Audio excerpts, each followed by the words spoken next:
Harta itu kan sifatnya tiga, kan? Yang dimakan, yang disimpan, kan? Yang disodakahkan, diinfakkan, sedekah, ya.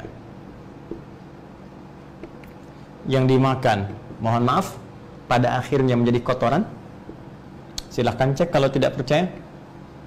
Baik sifatnya cairan ataupun yang padat, pada akhirnya kembali menjadi apa? Kotoran. Yang disimpan biasanya menjadi rebutan, ya. Atau paling positif menjadi warisan. Silahkan kalau tidak percaya, Anda simpan-simpan, pada akhirnya Anda meninggal. Kalau bukan dunia meninggalkan Anda meninggalkan dunia duluan, maka ini hanya akan menjadi perpindahan tangan. Baik itu bisa menjadi positif nilainya warisan, atau boleh jadi muncul kesan negatif untuk diperebutkan dengan cara yang tidak elegan. Yang terakhir yang disedekahkan ini yang sifatnya abadi, dan ini penunjuk sinyal takwa yang mendekatkan pada nilai-nilai kebaikan, kemuliaan, nilai-nilai ketentraman, nilai-nilai kedamaian, ya, dan berbagai keutamaan lainnya.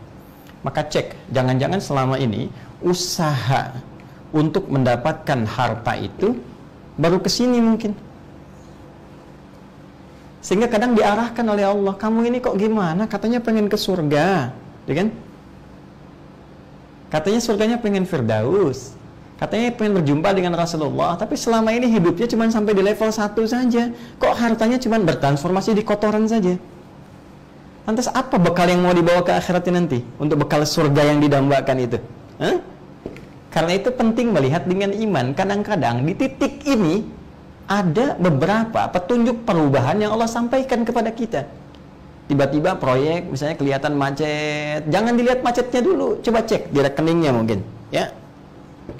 Nih, masih belum tersalurkan, masih ada yang tercatat untuk bisa mendapatkan hasil manfaat. Untuk keluarga besar bisa dilihat, mungkin anak-anak sekolahnya belum baik, kan?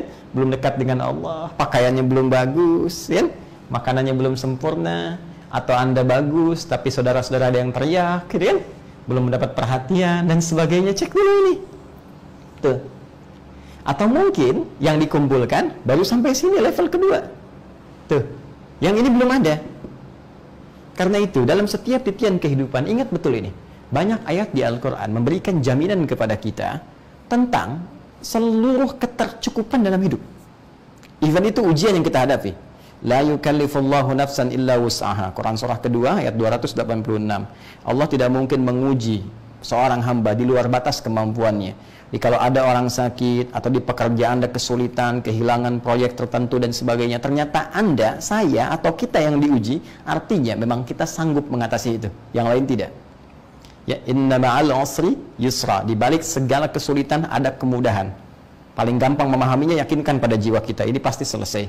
Ini mudah ini, Allah pasti berikan petunjuk.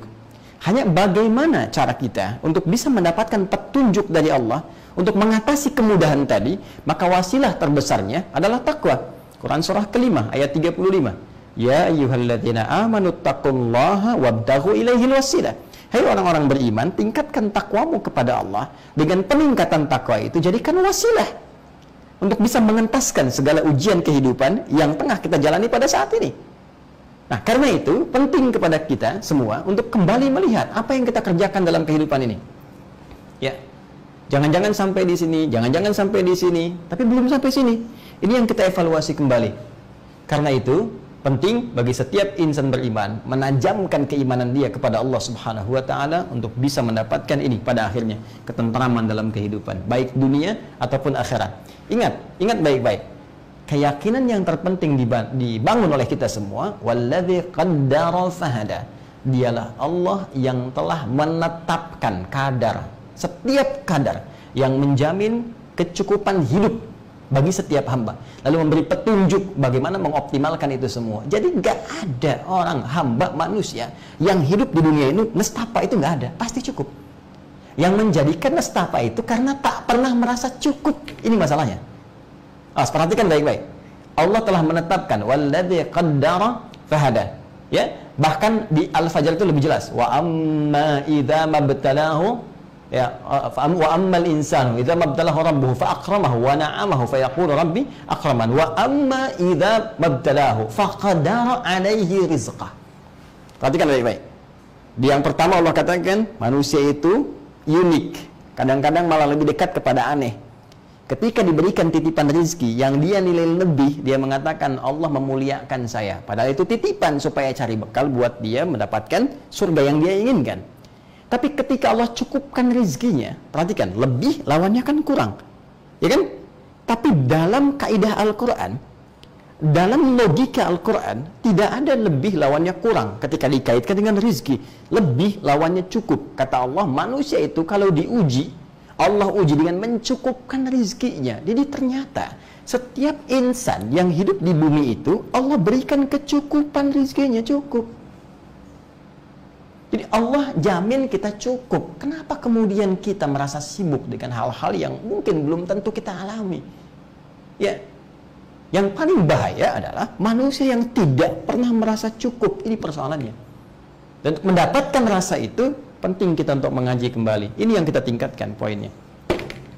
Ya, jadi cobalah disusun dalam setiap bulan yang kita dapatkan, walaupun mungkin 3.500.000 kita dapatkan, 200.000-nya kita infakkan. Yang penting kita ikhtiar bisa amalan ini. Sholat sudah, amalan harta sudah, ngaji sebulan kalau tak sanggup 30 juz, 1 juz, tak sanggup 1 juz, ya kita coba misalnya, ya taruhlah 10 halaman atau 5 lembar, bagi dalam sebulan. Yang penting ada ikhtiar. Nanti lihat perbedaannya. Ketika sholatnya meningkat, infak walaupun mungkin sehari cuma 1.000 atau sebulan cuma dapat 5.000, gak ada masalah. Yang penting ada ikhtiar kita mewujudkan ini. Kalau sudah ada, nanti tinggal lihat bagaimana pembuktian ayat kelima dari Al-Baqarah itu. Ulaika ala hudam min rabbihim wa ulaika humul muflihun. Allah akan berikan kedamaian, ketentraman. Nanti dibimbing, Allah bimbing kita untuk mendapatkan hal yang kita idam-idamkan itu. Kalau itu menjadi kebutuhan dunia dan akhirat kita. Nah, kalau belum sempat kita maksimalkan ini, maka wasilahnya cari teman dengan kualifikasi ini.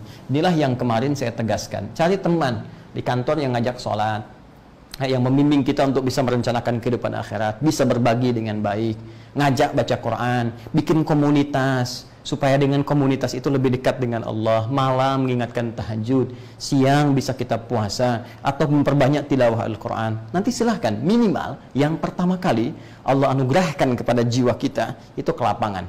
Sa'ah. Wa may yuhajir fi sabilillah yajid fil ardi muraghaman katsiran wa sa'ah. Siapa yang berniat hijrah, hijrah itu pindah kepada segala yang Allah tentukan lebih baik. Rasul tunjukkan, bukan harus pindah tempat ya, boleh jadi tempatnya bagus, cuma cara kita beraktivitas di tempat itu yang kurang bagus. Ya, kemudian robah, perbaiki cara aktivitas kita, lihat bagaimana Allah membimbing kita, Nabi menjelaskan, para ulama mencontohkan. Begitu kita dapatkan itu, yang pertama Allah berikan adalah kelapangan dalam jiwa, ada ketenangan. Setelah tenang, kita bisa menerima kadar Allah. Seluruh ketetapan Allah dilihat dengan nyaman. Pada akhirnya, kalau sudah pada titik itu, baru kemudian Allah turunkan karunia-karunia yang menjadi bekal akhirat kita. Mungkin bisa jadi limpahan dunia, karena kita sudah sanggup mengelolanya. Kasih Allah terkadang menjadikan Allah tidak memberi banyak kepada kita, karena boleh jadi kita belum tentu siap menjadikan itu sebagai bekal akhirat. Kalau cuma untuk bekal dunia, jangankan orang beriman, yang belum beriman pun lebih pakar di bidangnya. Jelas.